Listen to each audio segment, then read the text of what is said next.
Subscribe करें और bell दबाएं ताकि कोई खबर रह न जाए।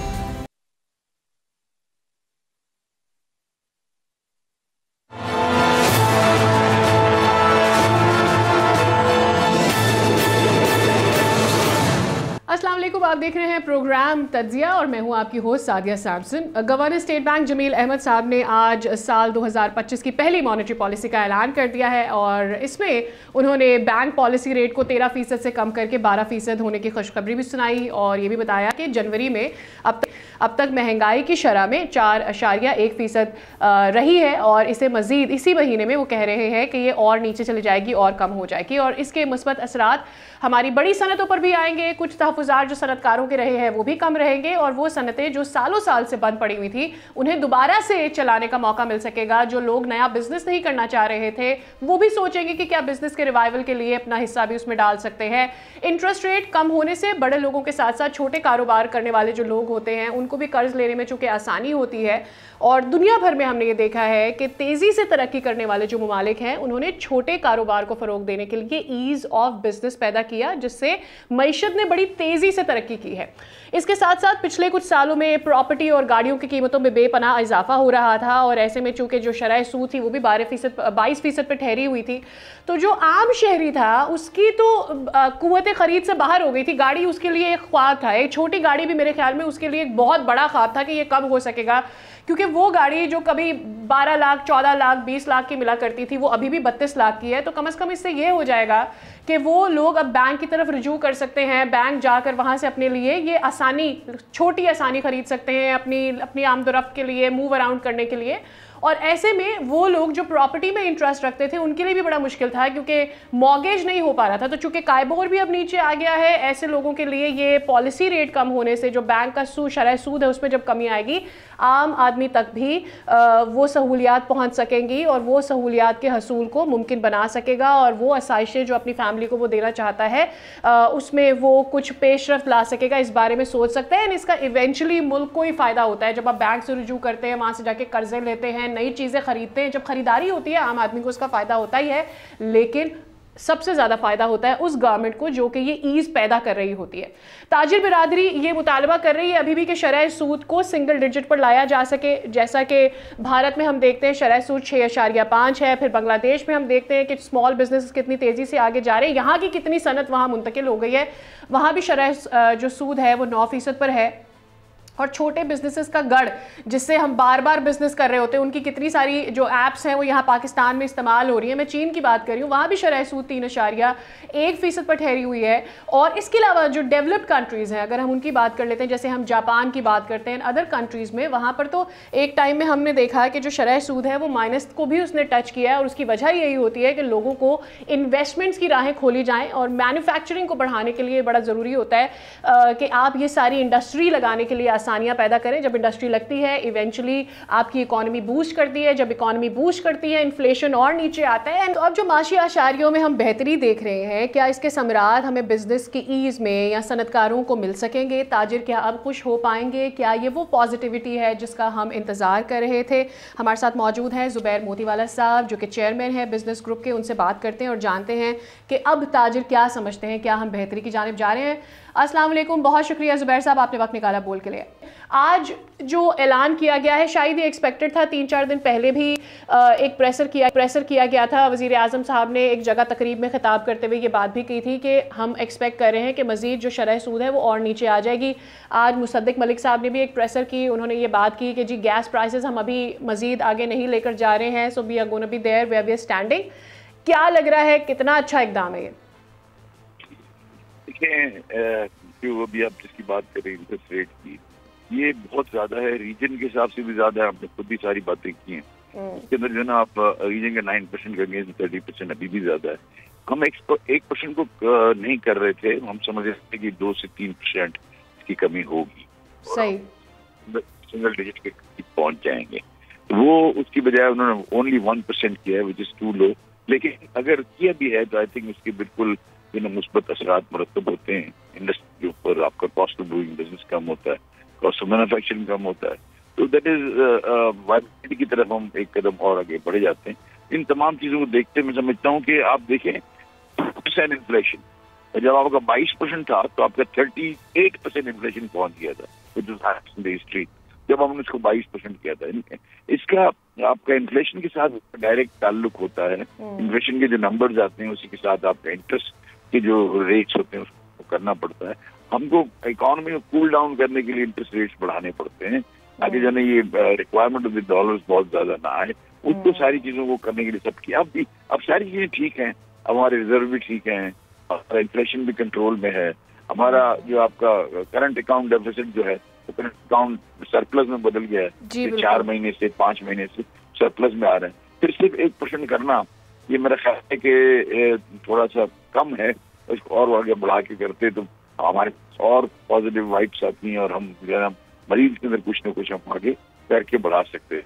तो ये मैं ये समझता हूँ कि ये कम है, इसको ज्यादा होना चाहिए। ठीक, आज गवर्नर साहब ने ये कहा कि हमने अपना जो 6 मंथ्स का बड़ा हिस्सा था वो हम वापस कर चुके हैं कर्जा, फ्रॉम 10 बिलियन रोल ओवर 16 निकाल के वो बाकी 10 में से बात कर रहे थे, that we covered approximately about 6 and more 6.4 उन्होंने बोला। फिर आपको क्या लगता है क्या वजह हो सकती है कि इसको मज़ीद कम नहीं किया गया, और ये और आप जिस तरह से कह रहे हैं सिंगल डिजिट में जाना चाहिए था, व्हाट डू यू थिंक 3% कम क्यों नहीं हुआ फिर ये? देखिए, नहीं करने की वजह तो ये ना कि ग्रेजुअली चीज को लेकर करते हैं, भाई हम एकदम जो है ना वो सारी चीजों को ना कर दें और एक हम जो है उसको ग्रेजुअली कम करें 1% 2% करके, ताकि उसको जो रिपोर्टेशन उसके जो असरात हैं, जो उसकी जो रिजल्ट्स हैं उनको भी वो देखेंगे भी क्या रिजल्ट आया, इसकी पॉजिटिविटी कितनी आई और बैंक से कर्जे कितने लेने के लिए कितने इंडस्ट्रिस्ट आए, उस दाम कम करने से हुआ, वो इसको देखना चाह रहे हैं। और ये मेरे ख्याल है गलत तरीका भी नहीं है कि भाई आप अगर ये इंटरेस्ट रेट कम होता है तो उसकी इम्पैक्ट क्या आता है, आप इंटरेस्ट रेट भी कम कर दें और फिर उसका इम्पैक्ट भी ना आए, तो ये तो मुनासिब नहीं होता। ये इसलिए जो है मेरे ख्याल किया है। लेकिन एक बात बिल्कुल डेफिनेट है कि डायरेक्शन जो है ना वो 13% से 22 से अगर आप 12% आ गए, इट्स अ ह्यूज डिफरेंस। 10% का आपको जो है ना इंटरेस्ट रेट में कमी हो गई है, उससे बहुत पॉजिटिव इम्पैक्ट ऑलरेडी आ गया है और भी आएगा। हम कम से कम इंटेंशन से आगे बढ़े हैं। पहले तो सिर्फ इंटेंशन ही नजर आ रही थी, कोई प्रैक्टिकलिटी नजर नहीं आ रही थी। अब हम प्रैक्टिकलिटी की जानिब चले गए हैं, तो प्रॉबेबली बेबी स्टेप्स ही सही लेकिन eventually this will come down. और उन्होंने मज़ीद कहा भी है, आज बात भी कर रहे थे गवर्नर साहब, उन्होंने कहा कि we are expecting in coming जनवरी में मज़ीद कम कह रहे हैं वो कि मज़ीद महंगाई में कमी आ जाएगी। So may be I am expecting कि फरवरी नहीं तो मार्च में शायद हम मज़ीद शरह सूद में और कमी देख सकते हैं समवेयर बिफोर जून। आपकी क्या एक्सपेक्टेशंस होगी कि अगर बेबी स्टेप्स भी हम लेते चले जाएँ तो हमें कहाँ तक जाना चाहिए शरह सूद तक?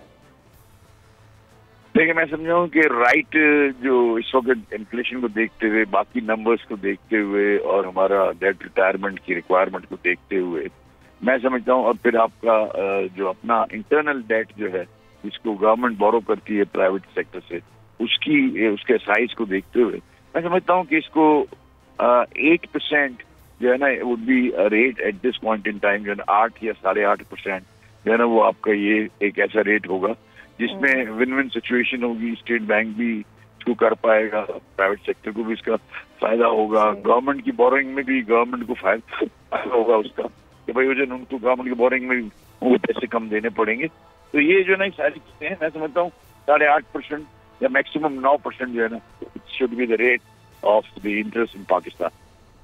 बट इस वक्त जो सारे हमारे बाकी माशी आशारिये हैं, आपको लगता है कि हम वहाँ तक पहुंच सकते हैं विद दिस डेलिब्रेसी जो अब हम इस हुकूमत की देख रहे हैं काम को करने की? देखिए जी, मैक्रो इंडिकेटर्स जो है ना वो मुझे समझ नहीं आती, इतने अच्छे मैक्रो इंडिकेटर्स हैं और अगर आप इसको ऑन ग्राउंड देखते हैं तो जो एक्टिविटी कारोबार में होनी चाहिए वो नजर नहीं आती है। आप इसको मतलब to be very frank and honest, उसकी वो जो ट्रांसफॉर्मेशन है ऑफ द लोकल बिजनेसेस, ये अभी तक जो है ना उसमें जो है नहीं होता। तो मैं समझता हूँ अभी और इसमें जो है ना काफी चीजें होने वाली हैं, होनी चाहिए। ये एक बात ऐसी है क्योंकि इसका ट्रिकल डाउन इफेक्ट जो है to reaching to the grass level वो अभी मुझे नजर नहीं आ रहा है उसका। तो वो जो है ना वो उस हिसाब से मैं समझता हूँ कि इसके लिए मजीद रिसर्च जरूरत है। आपने खुद ही, मेरा अगला सवाल आपसे यही होने जा रहा था और आपने खुद ही जिक्र कर लिया है कि जो आपके लोकल मैन्युफैक्चरर्स हैं या उनके लिए आप क्या ईज़ पैदा करते हैं, वो कितना ज़रूरी है, और कौन से ऐसे फैक्टर्स इंपॉर्टेंट होंगे? ठीक है, आप शरह सूद लेकर आ रहे हैं, बट जब आप किसी आम आदमी को भी देखते हैं जो पाकिस्तान में इन्वेस्ट करने जा रहा है, या जो आपका लोकल प्रोड्यूसर भी है, उसको बहुत सी मुश्किलात है पाकिस्तान में when it comes to business.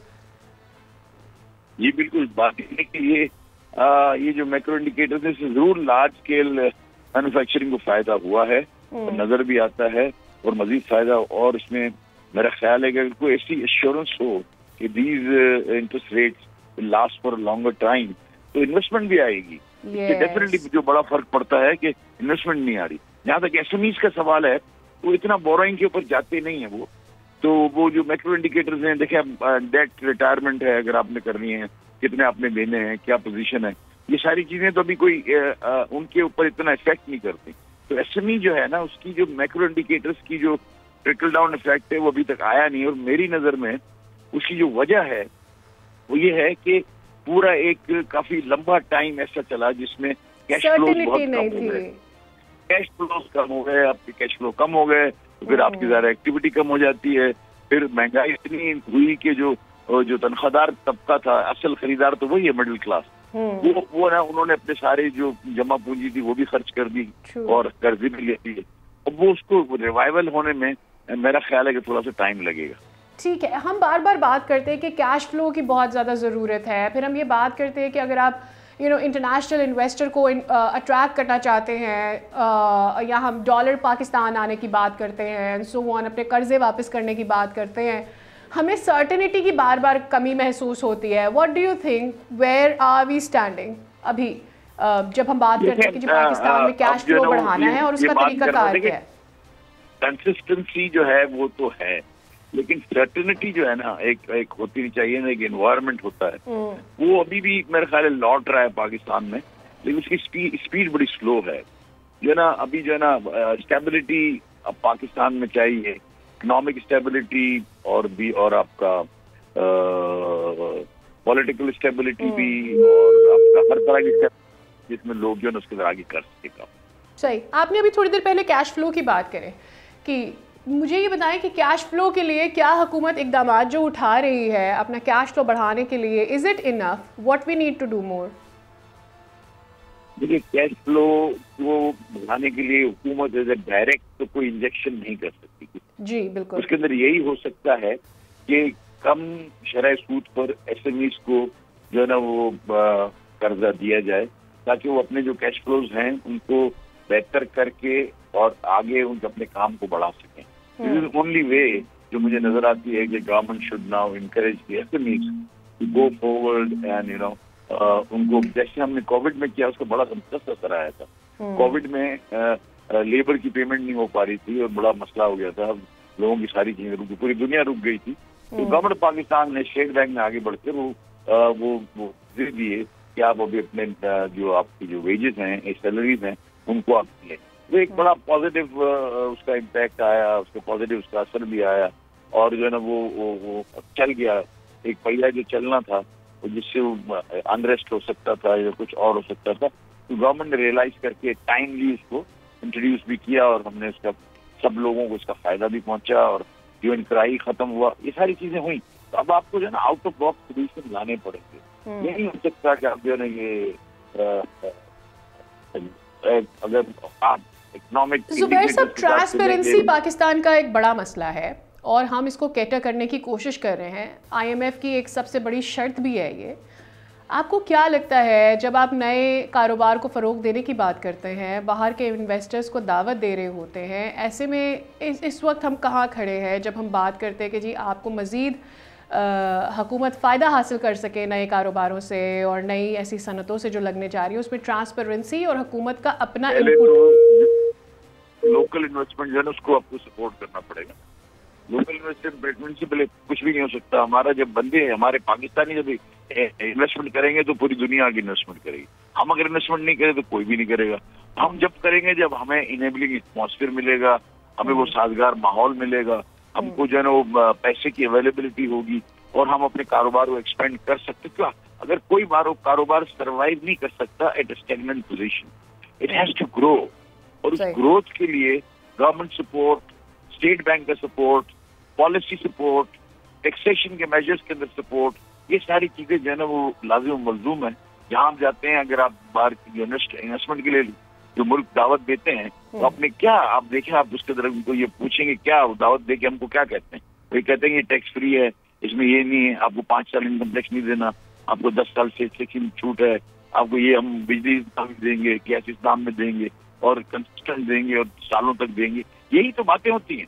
तो यही बातें हमने अपने मुल्क में लेके आनी है। ठीक है, ये this looks like a long way to go too मेरे ख्याल में ये शायद अभी तो इस हुकूमत के लिए चंद बल्कि काफ़ी सालों तक नहीं पॉसिबल होगा। मेरे ख्याल में अटमोस्ट टारगेट ये होगा कि शरह सूद को ज़्यादा से ज़्यादा नीचे लेकर आया जा सके, बड़ी सनतों के साथ साथ छोटी सनतों को मौका दिया जा सके कि वो भी बिज़नेस लगाएं, ताकि पाकिस्तान में इकोनॉमिकल रिवाइवल एटलीस्ट हो सके। और रिवाइवल के बाद शायद गवर्नमेंट ऑफ पाकिस्तान इस पोजीशन में होगी प्रॉबेबली कि वो ऐसे इकदाम जो आप अभी इस वक्त बात कर रहे हैं। ज़ुबैर साहब बहुत शुक्रिया, आपने वक्त दिया। ये सब हमारे साथ यहाँ पे वक्त हो गया है ब्रेक का। ब्रेक के वापस आएंगे तो बात करेंगे कि कराची की रोशनियाँ कहाँ गई, इस वक्त कराची में जो मसाइल चल रहे हैं उनका आखिरकार हल क्या है, और क्या कोई कराची सिटी का फादर है, और अगर वो है तो फिर इन सारे मामलात पर अब तक क्यों खामोश।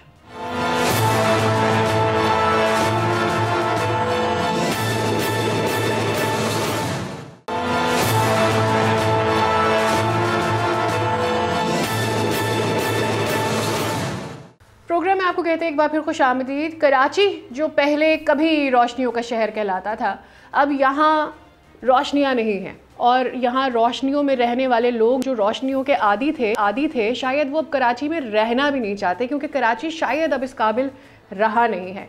कराची जो कि मुल्क का दारुलहुकूमत रहा, अब ऐसा लगता है दारुलहुकूमत ना रहा तो अहले इक़्तिदार के लिए शायद इसमें कोई कशिश भी नहीं रही है। वैसे तो कराची शोहरत, बहुत सारे मसाइल हैं कराची शहर के, और इन मसाइल का हल तलाश करते करते पता नहीं हम कौन से अंधेरों में दाखिल हो गए हैं कि अब इस शहर में एक शख्स ये सोचता है कि मेरी अवलीन तरजीह तो पानी नहीं, बिजली नहीं, गैस नहीं, शायद मेरा ख़ानदान है, और मेरे ख़ानदान और मेरे बच्चों का मुस्तकबिल है, उनकी सिक्योरिटी है, और शायद इसी में वो गोल गोल चक्कर दायरे में घूमता चला जा रहा है और उसको कोई हल नहीं नज़र आ रहा। क्योंकि आए रोज़ बच्चों की गुमशुदगी और फिर डकैती वारदातों ने कराची के शहरियों को एक खौफ में मुब्तला कर रखा है कि आज जब हम घर से वापस जाएंगे तो क्या अपना सारा माल, अपना फ़ोन, अपने बटवे के अंदर जो पैसे रख के लेके गए हैं, हमें वापस घर जाते हुए हमारे साथ होंगे या नहीं, बल्कि अब ये मजाक बन गया है कि फ़रिश्ते आएंगे और आपसे आपका सामान लेकर चले जाएंगे। फिर हमारे बच्चे जो स्कूलों में जाते हैं, बतौर माँ मुझे भी ये फ़िक्र लाहक होती है कि कब मेरे बच्चे स्कूल से या मदरसे से, ट्यूशन से वापस घर आ जाएंगे। अगर कोई और क्लास लेते हैं, कोई एक्स्ट्रा करिकुलर एक्टिविटी में वो मौजूद हैं, तो क्या वो ख़त्म करके सही सलामत आएंगे? और अगर 5 मिनट भी देरी हो जाती है तो शायद वैन ड्राइवर को, ट्यूशन टीचर को, हर एक को फ़ोन घुमाया जाता है कि बच्चा कितने बजे निकला था, कब पहुँचेगा। ये वो लोग हैं जो साहिब हैसियत हैं, शायद इस तरह की चीज़ें अफोर्ड कर सकते हैं, लेकिन एक आम शख्स जिसके कमाई जो है वो शायद 50,000 या 40,000 है, जो मुश्किल से अपने घर का खर्च चला रहा है, वो कहाँ से लाएगा कैमरा, वो कहाँ से लाएगा स्कूल वैन? वो उसने तो हो सकता है जिस तरह से हमने देखा सारिम के केस में हुआ कि बच्चे अपने घरों में, अपनी बिल्डिंग में अगर सेफ़ नहीं है तो वो कहाँ जाके अपने बच्चे की हिफाजत करेगा? वो नौकरी करेगा या अपने बच्चे के लिए घर पे खाना लेकर आएगा, या उसकी हिफाजत के लिए उसके पीछे पीछे दर बदर की ठोकरें खाएगा? वो क्या करेगा? और ऐसे में क्या वो, अगर कभी किसी का बच्चा खुदा न खास्ता गुम हो जाता है, अगवा हो जाता है, खो जाता है, या उसका पता नहीं चलता, तो क्या वो पुलिस पर भरोसा कर पाएगा? क्या उसकी गुमशुदगी की खबर जब वो पुलिस के पास लेकर आएगा, जैसे 5 साला नन्हे बच्चे सारिम के वालिदैन के साथ हुआ, क्या वो तफ्तीश पर एतमाद कर सकेंगे? मैं अपने नाज़रीन से ये शेयर करना चाहूँगी कि कल एक दफ़ा फिर, हम बहुत दिनों से सारिम के वालिदैन से राबते में हैं, कल दोबारा मेरी उनसे बात हुई और उनसे मैंने पूछा कि क्या जब बच्चा गुम हुआ उसके बाद पुलिस की जानिब से घर के बाहर नफरी रखी गई? उन्होंने कहा नहीं। उन्होंने कहा हमें एसएसपी की जानिब से कहा गया था, उनके इलाके के, मैं नाम नहीं लेना चाहती, लेकिन उनकी जानिब से कहा गया था कि मैंने सादा लिबास में 2 शख्स छोड़ दिए हैं। अब मेरे जहन में ये सवाल आया कि जब 2 शख्स सादा लिबास में थे तो क्यों पता नहीं चला कि कब कोई कैसे लाश आके अंदर टैंक के फेंक के चला गया? और फिर क्या आप यकीन कर सकते हैं, जब मैंने सारिम के वालिद से ये पूछा कि क्या उस टैंक के अंदर जो पानी था उसके नमूने लिए गए हैं, उन्होंने बोला हमें नहीं बताया गया। मतलब आपको कहा गया है कि हमने, कोई तसल्ली दी गई है आपको कि आपने ये चीज़ें हमने आपके लिए कर ली हैं? उन्होंने बोला नहीं। मैंने बोला क्या उस जगह को जहाँ पर टैंक है उसे प्रोहिबिट किया गया? उन्होंने बोला नहीं। मैंने बोला मुझे ये बताएं कि जब आपका बच्चा गुम हुआ तो आपने क्या एफआईआर कटाई? उन्होंने मुझे एफआईआर भेजी और फिर उन्होंने मुझे बताया कि बच्चे के ग्लव्स वहाँ पर थे। मैंने क्या उस एरिया को ब्लॉक किया? उन्होंने कहते हैं नहीं। एक आम आदमी जब इन्वेस्टिगेशन के बारे में ये बातें सोच रहा है, वो इतना परेशान है, और फिर जब हमने खुद राब्ता करने की कोशिश की पुलिस से, तो हमें एक एसएसपी से दूसरे डीएसपी और दूसरे डीएसपी से एक एसएसपी की तरफ घुमाया गया और हम राबतों में गुजर गए, लेकिन हमने किसी ने तसल्ली बख्श इसकी डिटेल्स फराहम नहीं की। तो मुझे एक बात बताएं, जब मीडिया को ये डिटेल्स नहीं फराहम की जा रही, फिर इसी बीच डॉक्टर सुमैया का ये बयान आना कि बच्चे की रेप बच्चे के साथ नहीं हुआ, बच्चे की गर्दन की हड्डी शायद नहीं टूटी, और आज उनका भी डीएनए का पता चलना था, जो अभी तक इंतजार किया जा रहा है कि उसकी डिटेल्स क्या है। कराची के तमाम तर मसाइल पर बात करने के लिए हमारे साथ मौजूद हैं समाजी रहनुमा हसन बेग साहब। बहुत शुक्रिया हसन बेग साहब, आपने वक्त निकाला बोल न्यूज़ के लिए। सबसे पहले मैं आपसे जानना चाहती हूँ कि कराची में इतने सारे मसाइल हैं, अभी हम इस सारिम के केस की बात कर रहे हैं, इन सारे मसाइल में आपको क्या लगता है, क्या इन्वेस्टिगेशन उस तौर से नहीं हो रही, कराची को उतनी अहमियत नहीं दी जा रही, मसला आखिर है क्या, कब कराची को तवज्जो दी जानी है? देखिए, आपने जैसे इंट्रो दिया और उसमें बताया कि सारिम के साथ इस तरह से सिलसिला हुआ और ये पुलिस का ये काम था और पुलिस ने इस तरह से किया, इस तरह से नहीं किया, पोस्टमार्टम की रिपोर्ट के बारे में भी जो है ना आपने तशवीश जाहिर की। देखिए, मसला ये है कि मुझे समझ में नहीं आता कि 75 साल से हो रहा है, ये आज की बात नहीं है। मैं अगर अपनी बात करूं तो मैं अपने बच्चे को वैन में स्कूल नहीं भेजता, मेरी बीवी साथ जाती है या फिर मैं छोड़ के आता हूँ। ये ऐसा क्यों हो गया है? अगर एक बच्चा अपने अपार्टमेंट के अंदर ही महफूज नहीं है तो मुझे तो नहीं लगता कि इस कराची के अंदर कोई लॉ कहीं मौजूद है। ये तो बनाना रिपब्लिक जो होता है ना, उधर ऐसा होता है। अगर बच्चा मदरसे जा रहा है और मदरसे से आते हुए वो गायब हो जाता है जो एक अपार्टमेंट के अंदर है, तो फिर स्कूल कॉलेज यूनिवर्सिटी में जो बच्चा जा रहा है फिर तो उसको तो फिर छोड़ ही देना, आप उसकी तो बात ही नहीं करें। कहते हैं कराची जो है 70% रेवेन्यू देता है, मुझे तो समझ में नहीं आता, ये तो बहुत बड़ा झूठ लगता है मुझे, क्योंकि जो शहर 70% रेवेन्यू दे उसका बच्चा, उसका शहरी इस तरह से मर नहीं सकता। मुझे बताया ना कि बारिश होती है, एक फैमिली अपने घर जा रही होती है, वो नाले में गिर के मर जाती है, उस बच्चे की लाश नहीं मिलती। एक बच्चा स्कूल से वापस आ रहा होता है, वो पोजीशन लेके वापस आ रहा होता है, एक गटर के नाले में गिरता है, उसकी लाश नहीं मिलती आज तक। यार देहरादून का जो वाकया हुआ, उससे पहले जो सातवान टाउन में वाकया हुआ, कराची के लड़के इस तरह जलील मौत कब तक मरते रहेंगे? और अफसोस होता है पीके का लॉ बनता है और बोलते हैं सोशल मीडिया पे अगर आपने अभी रिसेंट आपने वो वाकया देखा होगा खुद भी, जो वालिद के सामने, बच्चों के सामने वालिद को कत्ल कर दिया गया, बच्चों के कपड़ों के ऊपर वालिद का खून लगा हुआ था। सारी उम्र शायद ये बच्चे इस दुख से नहीं निकल पाएंगे और वो सीन पता नहीं कितनी दफा रीलिव करेंगे।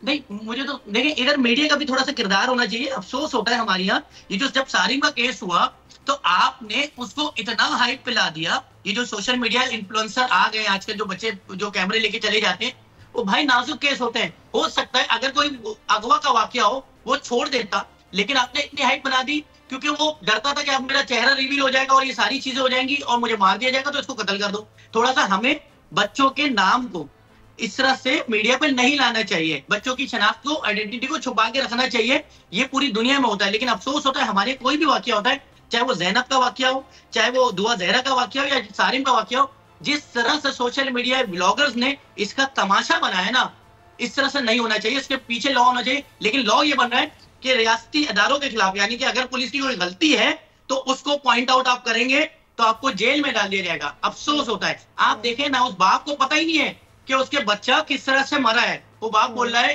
कि मुझे पुलिस वाले ये बता रहे हैं। अभी एक और नए स्टेटमेंट मैंने सुना था कि बच्चा शायद हो सकता है वो मदरसे से वापस आ रहा हो, टैंक खुला हुआ हो और वो गिर गया हो खेलते हुए। अरे मजाक थोड़ी हो रहा है यार। अगर टैंक से गिरा होता हसन, अगर टैंक में बच्चा गिरा पहले से ही होता, जिस मैं भी अगर चीजें डॉट कनेक्ट करूं तो सीढ़ियों के पास से उसके ग्लव्स मिल गए, टैंक कहीं और है, सीढ़ियां ऊपर को जा रही हैं, उस पर भी तो हैरानगी होती है। एग्जैक्टली, फिर तशद्दुद के निशान भी तो नहीं होने चाहिए थे ना उसके, उसके जिस्म पे तो मारे इंजरीज। पहली रिपोर्ट आई वो क्यों गलत थी, मुझे तो ये समझ में नहीं आ रहा। तो बच्चे की तदफीन हो गई। देखें अगर रिपोर्टें सामने रख दी जाएंगी, सही मसला बता दिया जाएगा, तो हमारे जो रियासती जो जिनका काम है उनके ऊपर तो बहुत बड़ा सवाल है ना कि एक अपार्टमेंट के अंदर ही बच्चा मर रहा है और आपकी जो टीमें हैं, आपकी जो कारकर्दगी है वो सबके सामने। मुझे बताएं, एक शख्स जो है अगर घर से बाहर निकलता है उसको किस चीज की गारंटी है? उसको ये गारंटी नहीं है कि मैं जिंदा वापस पहुंचूंगा या नहीं पहुंचूंगा। वो 10 बार बीवी से बात करता है। अभी मैं अपना फोन दिखाऊं तो 4 बार मेरी बच्ची ने अपनी वीडियो भेजी है। वो क्यों भेज रही है? हम मिडिल क्लास लोग तो इसी तरह तो जिंदा है। यही तो खुशियां होती है हमारे पास। धन दौलत पैसा वगैरह कुछ नहीं होता। एक बच्चा होता है, एक फैमिली होती है। आज किसी और बच्चे के साथ हुआ, कल मेरे साथ भी हो सकता है, नाउजुबिल्लाह कल आपके साथ भी हो सकता है, क्योंकि हम इस शहर में रहते हैं। आज पूरा शहर तो खोद के रखा हुआ है यार। आपने मुझे बताया ना कौन सा नाला, कौन सा रोड नहीं खुदा हुआ है। पानी की लाइन खोदी जाती है, गैस की लाइन भी उसमें बर्बाद हो जाती है, बिजली लोगों के घरों में पहले नहीं आ रही है, एहतजाज करें तो पूरा कराची बंद हो जाता है। नहीं, कोई कॉशन लगा होता है, कोई बोर्ड लगा होता है कि भाई आगे रास्ता जो है खुदा हुआ है, देख के चले। तो कोई भी नहीं लगा। एक छोटा बच्चा खेलते हुए कूदते हुए आ रहा था, बच्चे को थोड़ी पता है कि नीचे देख के चलना है, ऊपर देख के चलना है। बच्चा अपनी मस्ती में चल रहा होता है भाई, वो गटर के अंदर गिर जाता है, उसको कोई पूछने वाला नहीं होता। आप ये देखें शादमान टाउन में जो वाकया हुआ, उसमें डीसी के खिलाफ एफआईआर नहीं करनी चाहिए थी, उधर की एसी के खिलाफ एफआईआर नहीं करनी चाहिए थी, उनके इदारों के खिलाफ। वो जो इधर में जो बच्चा मरा गटर में जाके, जिसकी लाश मिली नहीं, और बोला आपका बच्चा कहीं बह के चले गया। अरे यार मजाक हो रहा है, 5 साल 6 साल का बच्चा अंदर थोड़ी होता है। आपने आपका प्रेशर आपको पता ही नहीं है। अच्छा, उसके एग्जिट पॉइंट्स नहीं पता होते इन लोगों को। इतने जाहिल हैं ये लोग, इनको पता ही नहीं होता नाला कहाँ पे जाके खत्म हो रहा है। वो बच्चा वो जो अभियान मरा, उसका बाप दर्द दर्द ठोकरे खा रहा है। उसकी क्या, मेरे पास तो इतने केसेस हैं। मैं आपको बता के कराची में किसको इंसाफ मिला है मुझे बता दे। कोई पूछने वाला नहीं है, कोई बोलने वाला नहीं है। आज जो है सारे रियासती इदारे सिर्फ ये कर रहे हैं कि सिर्फ जो है हमारे खिलाफ जो है कोई कैंपेन ना हो, कोई वो ना हो। भाई पुलिस की कारकर्दगी ठीक नहीं है, ठीक तरीके से काम नहीं हो रहा, शहरी महफूज नहीं है। दुकानदारों ने अपना गार्ड रखा हुआ है, बैंकों ने अपना गार्ड रखा हुआ है। हसन, मुझे ये बताएं, मैंने जब अपने शो का इंट्रो किया तो मैंने इंट्रोडक्शन में बोला कि क्या इस शहर का कोई बाप है या नहीं है। यहाँ पर कितने केसेस ऐसे होते हैं जो लोग मर जाते हैं, उनको कोई पूछता तक नहीं है। कुछ दिन पहले वजीर आला सिंध ने बोला मुझे बहुत खुशी होती है जब कोई कहता है कि कमाऊ पूत है कराची। मतलब खुश हो सकता है ना, सीधी बात है, और कुछ नहीं कर सकते। ठीक, उनको कराची की फिक्र होती तो वो आज जो ना कराची का जो हाल हुआ है, एक बंदा जो अगर सफेद शर्ट पहन के निकलता है तो वो शाम तक जो ना उसका कलर चेंज हुआ होता है। आप मुझे बता देना किस चीज की बात करूं मैं। 75 साल बाद इनको याद आ रहा है कि गैस की लाइनें डालनी है शहर के अंदर। यार 75 साल बाद जो गैस आती नहीं है रात के 9 बजे के बाद, जिस वक्त मेहमान आते हैं आपके घर में गैस नहीं होती। वो लोग खुश नसीब है जिनके घर पे 9 बजे के बाद आ रही है। लोग सुबह 6 बजे के बाद 8 बजे के बाद लोगों के घर पे गैस नहीं आ रही है। लोगों के घर पे शाम 7 बजे से लेकर 9 बजे तक गैस आ रही है, उसके बाद गैस नहीं आ रही। 2-2 घंटे की गैस आ रही है लोगों के घरों पे। कराची के लड़के के पास ना नौकरी है, कराची के घर में ना पानी आ रहा है, कराची के लड़का ना आज सिक्योर है, कराची के लड़का जो है उसको कोई ओन करने के लिए तैयार नहीं है। अफसोस होता है कि एक मोबाइल मॉल के बाहर उस बच्चे को गोलियां मार दी जाती हैं और उसके घर वाले जो है वो दर एनजीओ के दरवाजे खटखटा रहे होते हैं कि कुछ पैसे मिल जाएं, या फिर वो अदालतों के चक्कर काट रहे होते हैं। क्या कसूर था उस बच्चे का जो वो बाहर वीडियो बना रहा था कि इंडिया पाकिस्तान के मैच का क्या होगा, उसको मार दिया। मुझे पता है ना कितने केसेस की बात करूं मैं। ये आज सारिम की बात नहीं है, कल को हो सकता है किसी शो में कोई और सोशल एक्टिविस्ट मेरे बच्चे के लिए बात कर रहा हूँ। 2 बेटियां मेरी भी हैं भाई, कल को उनके साथ भी हो सकता है। शादी हॉल में बच्चा जाता है, उसके साथ नाउजुबिल्लाह वो जो ज्यादती के वाकयात हो जाते हैं यहाँ पे। अरे सुपर मार्केट में मैं अपने बच्चों को आंख से दूर नहीं होने देता। हम इस खौफ में जी रहे हैं। और फिर उसके बाद आई साहब बोलते हैं हमारी टीमें यूं कर रही है, यूं कर रही है, यूं कर रही है। ओ भाई, मामला ये नहीं होता कि मरने के बाद आपको क्या करना है, आपको ये मौतें रोकनी है। उससे पहले आप जो सेफ सिटी प्रोजेक्ट की बात कर रही थी, आपको इस तरह के कानून बनाने हैं। सेफ सिटी इस्लामाबाद में हो गया, लाहौर में हो गया, ओ भाई कराची के अंदर क्यों नहीं हो पा रहा? क्यों ये दंदनाते हुए आके एक मोटरसाइकिल वाले से मोबाइल फोन छीन लेते हैं बंदूक दिखा के, और कोई कुछ कहने वाला नहीं हो रहा, और बोलते हैं फिर स्टेटमेंट आता है बड़े शहर में तो इस तरह की चीजें होती रहती हैं, कोई मसले की बात नहीं है। अरे एक मोबाइल फोन एक मिडिल क्लास आदमी कितने ख्वाब देख के लेता होगा यार। मैंने जब मोबाइल फोन खरीदा था मेरा पूरा घर खुश था कि यार तुमने कैमरा वाला मोबाइल फोन खरीदा है। आप पूछे ना, इस मोबाइल फोन से जो तस्वीर आती है उस तस्वीर को फ्रेम बना के लगाता है वो मिडिल क्लास आदमी, और तुम बोलते 20-25 हजार रुपए का मोबाइल छीन गया तो आप दे दें। कैसे दे दें भाई, कैसे? मुझे पता है सबसे मुश्किल वक्त होता है एक बाप का अपने बच्चे को दफनाना और उसके चेहरे पे मिट्टी डालना। अल्लाह ना करे किसी सियासतदान के साथ होगा ना, फिर पूछेंगे हम ठीक, बहुत शुक्रिया हसन साहब, आपने वक्त निकाला। हम उम्मीद करते हैं कि इतनी सारी बातें जो हम आज कर रहे हैं ये कराची के जो हालात है उसमें किसी तौर से कोई तब्दीली भी लेकर आ सकेगी। यहाँ पे वक्त हुआ है ब्रेक का। ब्रेक के बाद जब वापस आएंगे तो बात करेंगे खालिस्तान कैंपेन की। इस वक्त कहाँ पहुँची है, 23 मार्च को किस किस्म का दोबारा से एहतजाज होने जा रहा है और अब खालिस्तान कैंपेन के हवाले से क्या हिकमत अमली तैयार की जा रही है।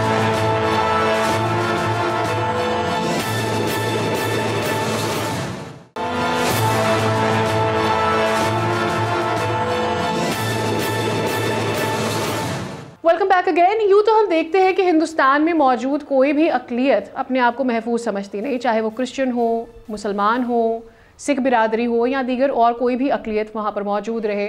मणिपुर एक बड़ी मिसाल के तौर पर सामने आ रही है, जो कि एक दिहाई तकरीबन गुजर जाने के बाद वहाँ के मामलात को अभी तक सॉल्व मोदी हुकूमत नहीं कर पा रही है, बल्कि उस पर पर्दा ही डालती नज़र आ रही है। भारत की एक और बड़ी अक़लियत यानी कि सिख बिरादरी भी भारत के इंतहा पसंद रवैये के ख़िलाफ़ है और सिख बिरादरी शुरू से ही अलग वतन जिसे वो खालिस्तान के नाम देते हैं उसकी तकमील के लिए खालिस्तान रेफरेंडम भी मुख्तलिफ ममालिक में करवाए जा चुके हैं। और सिख बिरादरी इस बात के लिए अटल है कि भारत में सिखों को अपनी शनाख्त और मजहबी आज़ादी के वजूद के लिए ख़तरे का सामना है। सिखों के लिए वाहिद हल यही है कि वो अपने लिए एक आज़ाद सिख वतन खालिस्तान रह सके, जिसमें वो सुख का सांस ले, आज़ादी का सांस ले सके। 2024 में न्यूजीलैंड के शहर ऑकलैंड में खालिस्तान की आज़ादी के लिए रेफरेंडम हुआ और इंडिपेंडेंट पंजाब रेफरेंडम कमीशन की जानिब से ये बताया गया है कि रेफरेंडम में 37,000 से ज़्यादा अफराद ने हक़ राय दही का हक़ इस्तेमाल किया। सिख फॉर जस्टिस के काउंसिल जनरल गुरपतवंत सिंह पन्नू ने यह बताया है कि भारत के मजालिम के बावजूद सिखों ने तशद्दुद की राह को नहीं अपनाया बल्कि वोट का रास्ता लिया। रेफरेंडम का अगला मरहला अब आइंदा बरस 23 मार्च को अमेरिका के शहर लॉस एंजलिस में होगा और 26 जनवरी को नाम नेहाद भारतीय यौम जमहूरिया के मौके पर सिखों की जानिब से वाशिंगटन और बरतानिया में भारतीय सफारत खाने के सामने मुजाहिरा भी किया गया और खालिस्तानी परचम उठाए हुए मुजाहिरीन का ये कहना था कि भारतीय पंजाब को खालिस्तान बनाने के लिए दुनिया भर में रेफरेंडम का इनेकाद किया जाएगा और जहाँ जहाँ ये रेफरेंडम होंगे यूँ ही एक बड़ी तादाद में सिख और खालिस्तान रियासत के जो हामी हैं वो यूँ ही आएंगे, नारेबाजी करेंगे और अपने हक़ के लिए आवाज़ उठाते रहेंगे। इसी पर बात करने के लिए हमारे साथ मौजूद हैं पंजाबी सिख संगत के गोपाल सिंह साहब। बहुत शुक्रिया, आपने वक्त निकाला गोपाल साहब। सेंसिटिव मामला होता चला जा रहा है, हमने देखा है वक्त के साथ साथ इसमें शिद्दत भी आई है और इसके अंदर जो आपके लोगों की इंक्लूसिविटी है वो भी, उसमें भी इजाफा हुआ है। बहुत शुक्रिया, आपने वक्त निकाला। ये बता दीजिए कि इस वक्त आप लोगों के क्या मुतालबात हैं सबसे पहले और कितनी सपोर्ट आपको मिली है जो रेफरेंडम के ज़रिए आपने दुनिया भर में करवाए हैं और वोटिंग के अमल को आगे बढ़ाया है। जी बहुत शुक्रिया। मेरा नाम गोपाल सिंह चावला है, मैं पंजाबी सिख संगत का चेयरमैन हूँ। ना सिर्फ पाकिस्तान में बल्कि इंग्लैंड, कनाडा, बाकी मुल्कों में मेरे ऑफिसेस हैं। हमारे पंजाबी सिख संगत का मेन मकसद है आरएसएस को काउंटर करने के लिए। जो आरएसएस है हमने उसके काउंटर करने के लिए पीएसएस बनाई, पंजाबी सिख संगत, इसीलिए कि अगर मैं थोड़ा सा मैं टाइम लूँगा। जी जी। 1947 में जब पाकिस्तान और इंडिया वजूद में आए तो उधर गांधी को अप्रिशिएट किया गया, इधर कायदे आज़म को अप्रिशिएट किया गया। हम भी ये कहते हैं कि कायदे आज़म मोहम्मद अली जिन्ना साहब हमारे हीरो हैं जिसने पाकिस्तान बनाया। मैं वो कहूँगा, वो कहते हैं कि इंजना यार खिलारो इट्टा, कर लो कट्ठियां यारो इट्टा, मेरे घर दियां कंधा बन जान, इन्नियां मैनू मारो इट्टा। हमने वो ईंटें भी खाई, हमने शहादतें भी दी और हमें मिला भी कुछ नहीं। हमें बहुत ज्यादा मुजालम का सामना करना पड़ा। 1984 में हमारी नस्ल कुशी करने की कोशिश की है, जेनोसाइड हुआ है और हमने एक एक बात बर्दाश्त की है। इंडिया में कोई जमहूरियत नहीं, इंडिया जमहूरियत का ढोंग है, उसमें कोई भी अकलियत, जितने भी मिनॉरिटीज हैं, कोई भी आज़ाद नहीं है। खा वो क्रिश्चियन है, खा वो दलित है, खा वो हमारे मुसलमान भाई हैं, हमारे सिख बिरादरी है, जितने भी हैं वो वहाँ पे टॉर्चर ही होते हैं। गोपाल साहब, आरएसएस खुद अपनी ताकत से तो नहीं कर रही। भारत एक रियासत है और उसमें किसी ना किसी का इन्फ्लुएंस तो रहता है जो आरएसएस के लिए इतनी आसानी है कि उनका जो दीद चाहता है वो करते रहे। तो कैसे उनको इतनी आज़ादी? कोई शक नहीं इसी बात पे मैं आ रहा हूँ कि देखो हमारी सिख कौम जो है, हम तो कुर्बानियों से, हम शहादतों के लिए खुश होते हैं। पिछले साल देखिए इंडिया ने कनाडा में एक बंदे को शहीद किया, हरदीप सिंह निज्जर को। जी। इंग्लैंड में बंदे को शहीद किया, अवतार सिंह खंडे को। बाकी मुल्कों में हमारे परमजीत सिंह पंजवड़ शहीद हुए। मगर एक बात है कि इंडिया के टोटे होंगे, इंशाल्लाह खालिस्तान भी बनेगा, कश्मीर भी बनेगा। तो और दुनिया भारत के तो ये सामने दावा करता है कि वो सेक्युलर मुल्क है, सारी अकलियतों को। तो क्या इसके पीछे उनकी इस वक्त की मौजूदा हुक्मरानों का कसूर है, वो ये सब करवा रहे हैं? आपको ये, आप मेरी बहन है, मैं इस पे आपको खैराज तहसीन पेश करता हूँ कि आप हमारी बात दुनिया तक ले जा रहे हैं। मगर कभी मौका मिलेगा तो मैं आपको जरूर बताऊंगा गोपाल सिंह चाला, आपको ये दिल का जो भड़ास है ना, ये मैं खोल के आपके सामने रखूंगा कि ये कल भी इंसानियत के दुश्मन थे, सिर्फ सिखों, मुसलमानों, दलितों, क्रिश्चियनों के नहीं, इंसानियत के दुश्मन कल भी थे, आज भी हैं, और इन्होंने इंसानियत के दुश्मन रहना है। अगर ये अक़वामी मुत्तहिदा, अगर UNO या ये जितने भी तंजीमें हैं, इनसे मैं ये अपील करता हूँ कि कम से कम इनको देखा जाए और इनको लगाम डाली जाए। और रेफरेंडम 2020 जो है, रेफरेंडम 21, 23, ये 2 साल बाद, 3 साल बाद ये होके रहेगा। हमने दुनिया को दिखाना है कि ये जालिम है और हम हक पे हैं, और हम ना इसकी 26 जनवरी को मानते हैं, ना हम इनके 15 अगस्त को मानते हैं। हम इन सब को ब्लैक डे कहते हैं, और हमारा जो रेफरेंडम है वो कामयाब होगा, और दुनिया को हम कहेंगे, दुनिया को हम बताएंगे कि हम सच हैं और वो झूठ है। पाकिस्तान मुसलसल कोशिश करता है कि सिख भाइयों और दीगर जितनी भी अक़लियत है उनको सपोर्ट किया जा सके, और उनके जितने भी त्यौहार हैं उनको आज़ादी से उन्हें मनाने की इजाज़त भी हो सके, और वो सुख से और अच्छे से अपनी ज़िंदगी जिएँ। और खालिस्तान रियासत का जो मुतालबा है, हम आए दिन देखते हैं कि उसकी ख़बरें और उस पर होने वाली पेशरफ्त ख़बरों में चल रही होती है। ये बताइएगा गोपाल साहब के मोदी सरकार के मुसलसल हुक्मरानी में रहने की वजह से कितना नुकसान हुआ है भारत में मौजूद सिखों को? देखो जी, आपका जो पहला क्वेश्चन था कि पाकिस्तान में हम आज़ाद हैं, पाकिस्तान हमारे जितने भी हमारी मजहबी इबादत गाहें, ननकाना साहब में हमारे 7 गुरुद्वारे हैं, गुरुद्वारा पंजा साहब, लाहौर, चोआ साहब, बाकी जितने भी हैं पूरी तरह महफूज हैं। गुरुद्वारे में जितने भी हमारे गुरुद्वारे हैं पाकिस्तान में, उसमें हमें पूरी तरह आज़ादी है, हम पूरी तरह सुख का सांस लेते हैं। मगर इंडिया में हम पहले भी नहीं लेते थे, और अब मोदी के दौर में तो हम बहुत ही ज़्यादा मुश्किल में हैं।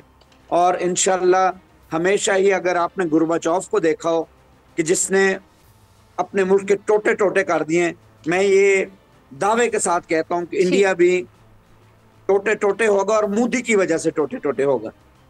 बहुत शुक्रिया गोपाल सिंह साहब, आपने वक्त निकाला बोल न्यूज़। इसके साथ ही हमारे आज के प्रोग्राम तज्जिया का वक्त भी ख़त्म हुआ। मुलाकात होगी अगले शो में, तब तक के लिए दीजिए इजाज़त, अल्लाह ने के बाद।